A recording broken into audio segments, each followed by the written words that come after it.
And then you have to pay for the car, the track, the engineers, the mechanics, the helmet, the gears, the equipment, the tires, the fuel.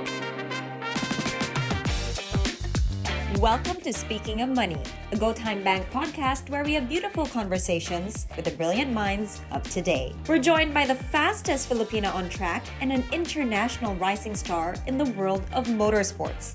Let's welcome Bianca Bustamante. What has been your most memorable moment in racing so far? Oh gosh, memorable. I'm sure there are quite a few, but not really. I mean, obviously winning Miami. Winning P2 in Miami. Obviously, that was such a high. Because not just that, but to represent Papaya in Miami, and and Lando won like 2 hours later. It was such Lando's a high. doing so well now, by the way. His McLaren's doing so well. Yeah, they are.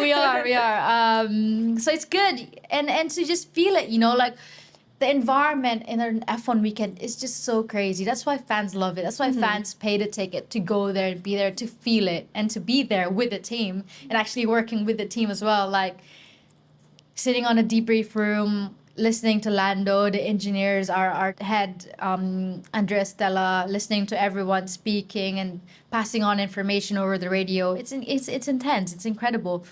Imagine Formula One. You see the driver, you see the car, but there's thousands of people behind it that actually make it to what it is. Right. Like that car is literally engineered to perfection, and there's people at MTC, the headquarters back in London, back home, working on that car day in, day out.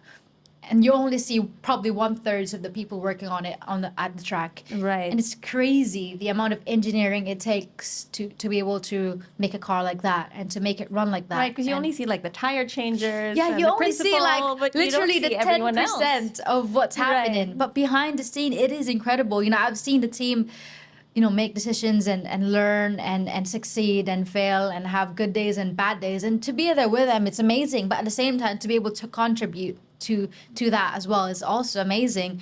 Like at Miami, like obviously having gotten P2. Congratulations, by the way. Thank you so much. The team was so elated. They were like cheering my name. They were like chanting me, and it was just such a happy moment. It was must have just been such a high. It was just like pure euphoria.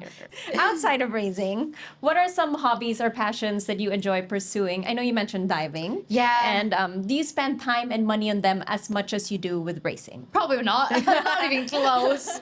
Not even close. Like no, not at all. Like Racing is still like racing is probably priority. the most expensive sport in the world. Right.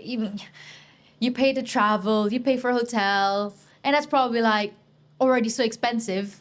And then you have to pay for the car, the track, the engineers, the mechanics, the helmet, the gears, the equipment, the tires, the fuel. That's crazy. Yeah, so probably not. It'll never be nowhere near close. So Right. But So- what and- other passions do you have? You mentioned photography, yeah, you mentioned photography. scuba diving. Yeah, I love drawing. Obviously, I love fashion. I love makeup. I love reading. I love watching movies, and I love watching movies and actually like analyzing movies as well. Right. I don't know. It's I love like doing that as it's- well. Yeah, it's like a brain workout, and you watch a movie, you analyze. It's what I love. Very like intriguing and like real life story. It's real, and you kind of like try to understand what they've been through or what they're going through, and it's so mental. So like one of my favorite movies is probably like The Prestige. I love The Prestige. I've seen that. It's old. Yeah, this Magicians. It's about magic, right? That's the one? Yeah, Magicians. And obviously like Imitation Game. One of my favorites. Theory of Everything. The Man Who Knew Infinity. Like all that stuff. It's like it's so deep. It's not just a movie, but at the same time it's also the people. And I love like biopics and probably like I love watching biographies. As a teenager, what are your priorities now? And what do you think you value most in your life? And how do you balance this with your demanding career? As I've grown up, I've realized how valuable time is. I feel like time's the best investment. Right. You always you're have so to. busy. So. I am, and the thing is that you have to busy yourself doing the things that can amount to something in the future, the important things, and you need to be able to separate needs, wants, and all that stuff. And as I've grown up, I realized that I could have been a lot more efficient with my time, and I could probably have achieved a lot more. But that doesn't mean that I can't do it the Moving next day, forward. moving forward. Right. So there's always something to be better. You know, you can always better yourself. And I've realized that, time management is so important because you can waste your time working on things that probably don't even matter. Or Right. like I say it all the time, but I'm such an overthinker. Sometimes you go for hours thinking of just like the most like unuseful things or even things that don't even matter. So I've realized that, invest your time and energy in things that matters. So that's probably one of the main things that I've Right. learned. So speaking of investments, let's talk about finances for a bit. So does the discipline you display in your sport translate to discipline in handling your finances? 100%. Because wow. as a young kid, my parents always tells me to save up. Like my parents always tell me, would you rather buy that shoes or buy a set of tires? So I'm like, Okay. I'd rather buy a set of tires. So then I never actually like spoiled myself with like material things. So I've actually been very disciplined. Obviously, all the stuff I have now is often gifted to me or given to me by brands. So it's nice. I don't have to buy myself anything anymore these days. Yeah, as a fashion lover, Yeah, it's as a great. fashion, it's amazing, lovely. Even like cell phones and all that stuff, I don't have to buy it anymore. Wow. Like right now, really, I don't buy myself anything. The only thing I buy myself is probably experiences. I buy things that I can experience and I can always keep with me Like till travel? like traveling. I spend money on probably traveling, that or experiences like scuba diving or enrolling in classes or like like art classes or probably like squash lessons, festivals, all like those music bits. festivals. Yeah, music festivals or like concerts. Right. So that's what I invest now into, like not material things, because the material things will always fade. Yeah. And I'll probably end up losing it anyways. Is there anything you're currently saving up for? Probably a new camera. How far Uh, are you from the finish line? Depends. Depends. Priorities, the needs Right. and wants. It's like, Where it's does it like, fall? do I do another day of testing or should I buy a camera? And it's so hard. But I want to get a new camera. I love Fujifilm. I've got myself an X-T3. Fujifilm. Yeah, I got myself an X-T3, but I want to get probably a Sony or something. Nice. Or the X100, the new one. So I don't know. What would you like to improve on or learn when it comes to handling your finances? Keeping receipts. Keeping receipts? Yeah, and invoicing it. I'm really bad at it. Not just that, but actually like probably honestly, I have a bad habit that I picked up on because I travel all the time, and I never learned how to cook. So Okay. because I never had my own Yeah, you flat. never have time to cook I either. never did. And so it's so easy to just grab like food or to order online. Yes. And because it's so But easy. they add up, right? But they add up. And like by the end of the month, I'm like, what? I could have bought myself like 5 cameras or something.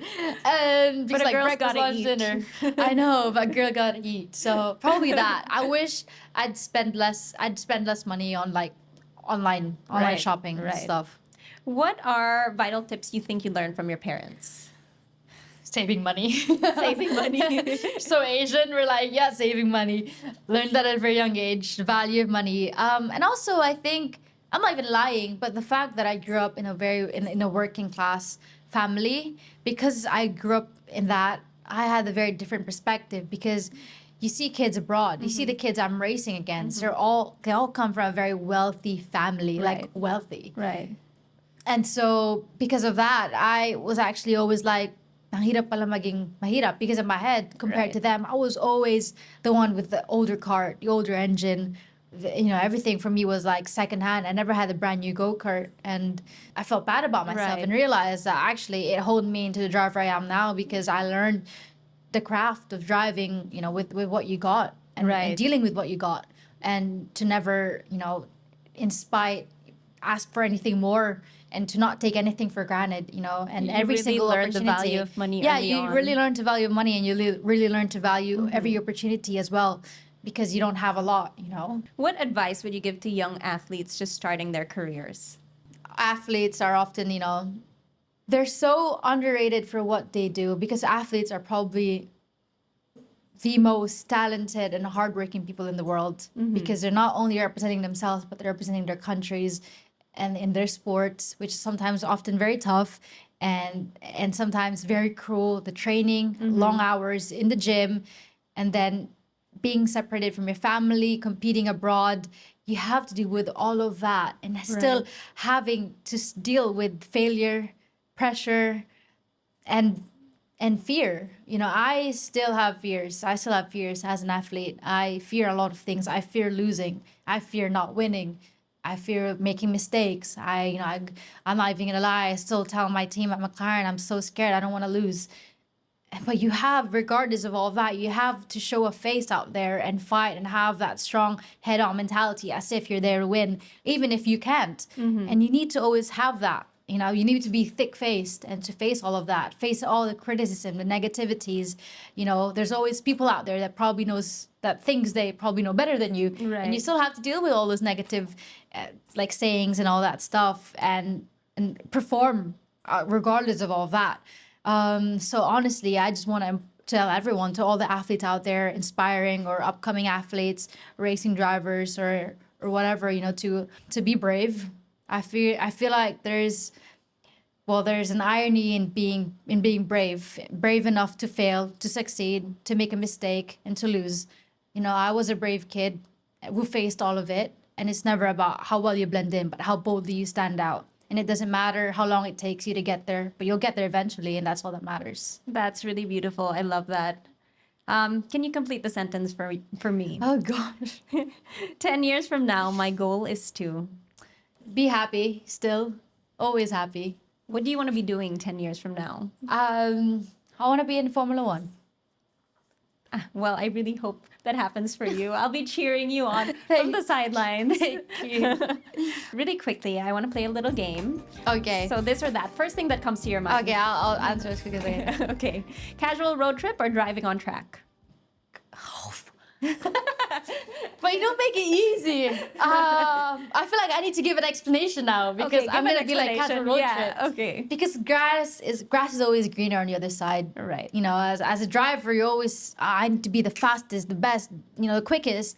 But actually, just driving on a road on a casual Sunday morning is honestly the most calmest thing in the world, and it's something that I still love doing. You because- drive often. Well, off the not racetrack. really, because I just got my license. Oh, So wow. literally last year I couldn't even drive. Congratulations. Thank you, I passed it, thankfully. So yeah, I would love to go on road trips and just enjoy the calm, and Right. serenity. Okay, race abroad or race back home? Back home. Back Yeah, home. race back home. Really? Why Yeah, so? because it's like coming home. It's like home turf. Right. It's my home turf, and I'm supported by my people, my family, my friends, and it's a nice feeling. It's Wait. something I don't often get to have abroad. Wait so. till we have an F1 race here. Yeah, here. That'd be cool. Isaw or balot? Balot. I love balot. Yeah. I just had one in Boracay. Oh, really? Yeah, I had Wow. a few actually. One or two. Passion or stability? Passion. Passion. 100%. I'd rather live my life in the unknown. That's living my nice. passion. Yeah. Is it about the journey or the destination? Journey. I say it all the time. Doesn't matter where you go, but what matters how you go and Right, how you get there. how you get there. Yeah. Okay, we ask all our guests this to end. What is your one-liner money motto that you believe everyone should live by?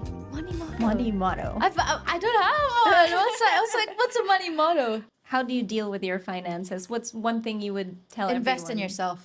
Invest in yourself. Yeah, That's invest beautiful. in yourself. Yeah. Thank you so much. Thank you. I'm sure I've Thank taken you so much of your so time, but thank much. you. I enjoyed this so much. I loved it. I love every moment of it. Thank you. Thank you. Thank you, Bianca. And thank you, everyone, for joining us here at Speaking of Money. Tune in again next time for more beautiful conversations and inspiring insights with the successful people of today. To never miss an episode, click subscribe and hit that notification bell.